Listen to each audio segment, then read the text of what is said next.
So I managed to cut off when I was doing my ingenious trying to get this as close as I can for you to see trick. So we've moved onto the sewing machine. We're on our hashtag sew along for our pyjama bottoms. I'm using my Brother LS14. I've got a walking foot on, as it just stops everything bunching.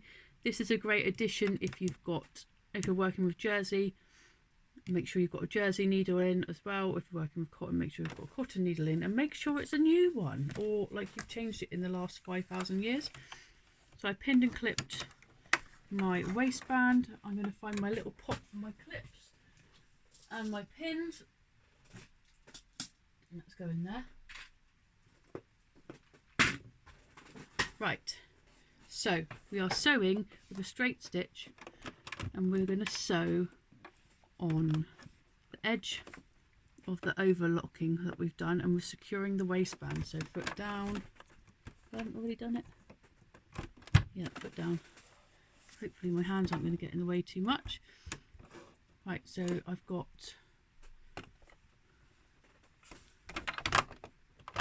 surprised myself, I've got enough thread in the bobbin, and we're going to go. Right, so I'm starting forward and back to secure my stitch, you know this. And we're going to carefully go over this first seam. Hopefully you can see. And when I get to my pin, I'm going to get rid of it so I don't go over my precious prim needles. And if you sew with this bit taut, then you will get a neater finish.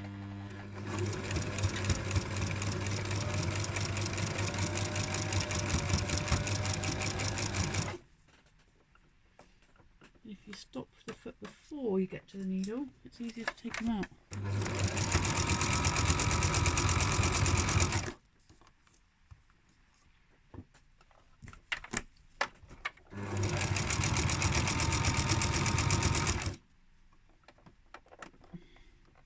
Does she learn? Nope.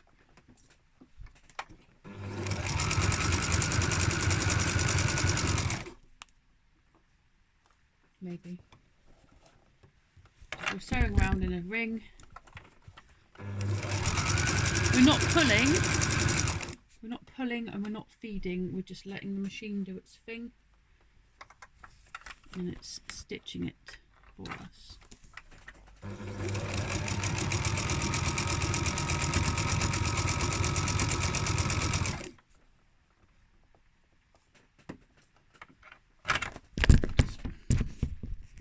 Sorry, guys. Can you still see?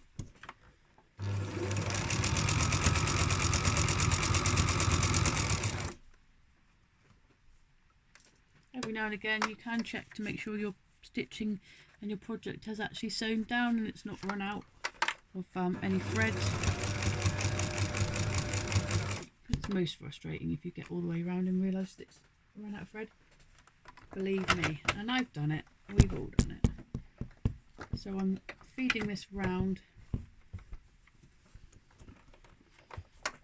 keeping it flat and level.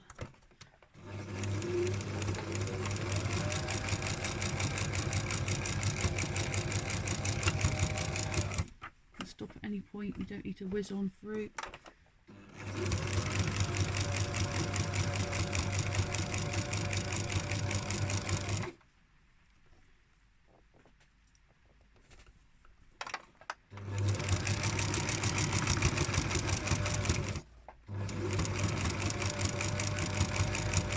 Try not to sew over your fingers. If you keep your fingers flat to the project, you know you have got a foot in the way.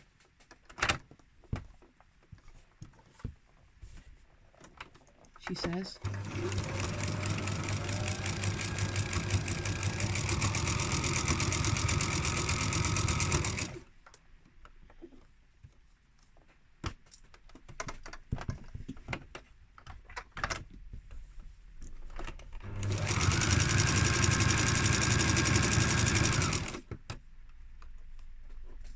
I haven't got editing skills, I can't speed this up, I'm just doing it.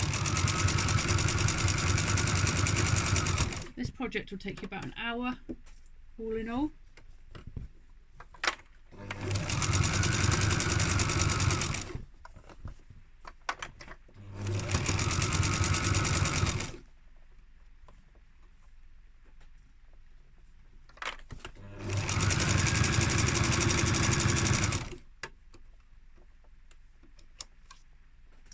You can sew over your needles. I don't.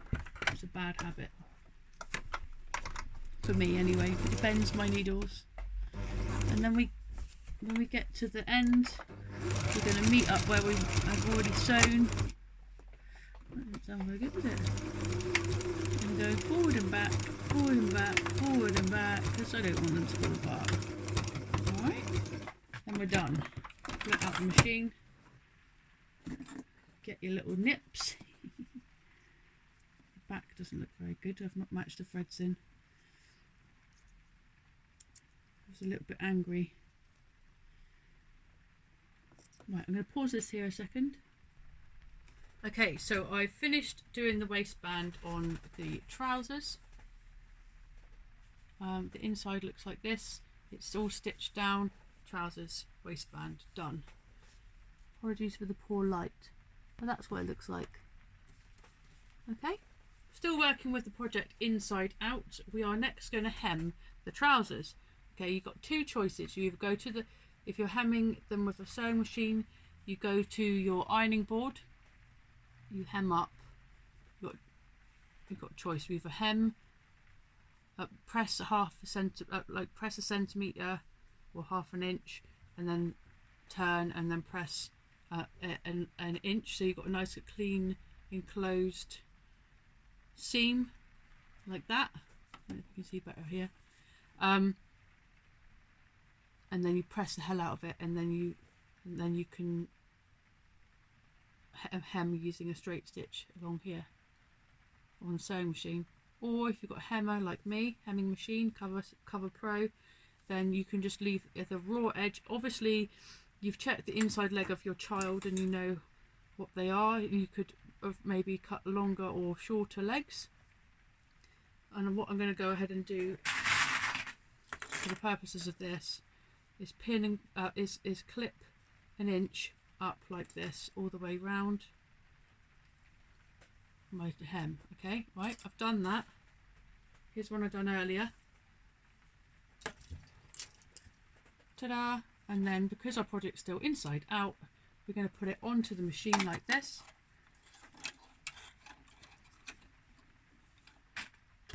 Lift the foot up. Not everyone's got one of these hemming machines, but it's basically the same whether you've got a sewing machine or not. On the right side of the fabric, I'm feeling where the edge of my fabric is on the outside, and then I'm hemming. I'm expecting this to be too lumpy to sew over. I've got, this is what you thread elastic through with. I'm going to put it on the back of my foot like this, and it's going to help go up and over the hump and do less skipped stitches. Hopefully that's that. Then we go all the way around, eyeballing it in, knowing where you can feel. It's really weird, you'll know when you do it. Feeling the edge, keeping an eye. Check your project, make sure you're not. That's good.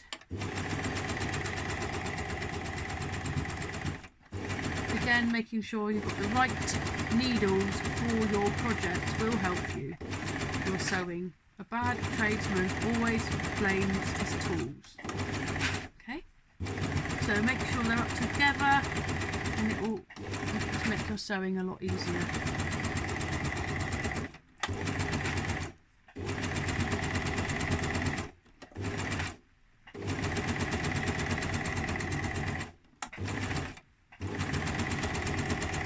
When you get to the end, you'll notice mine. I've got two lines of stitching. It's because I'm on my hemming machine. If you're using a sewing machine, you'll have one. Chuck the threads on the floor so that they haunt you for another week or so if you don't do the hoovering. Overlap. If you're on a sewing machine, you forward and back, forward and back. On the hemming machine, you lift up the foot. Use the cutter, pull it out, chuck the rest of the threads on the floor, and for me, I tie them up like this. Good. Check your work.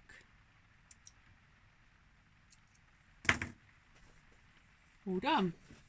Right, so once you do the other one, you'll have a pair of trousers. that are done. Simple as that. One pair of trousers. Right way around. We've got a label in the back or something like that. Ta-da! Good. I'm going to finish these off, and then I will try and get a photo and put it on the post of the finished ones. Happy sewing!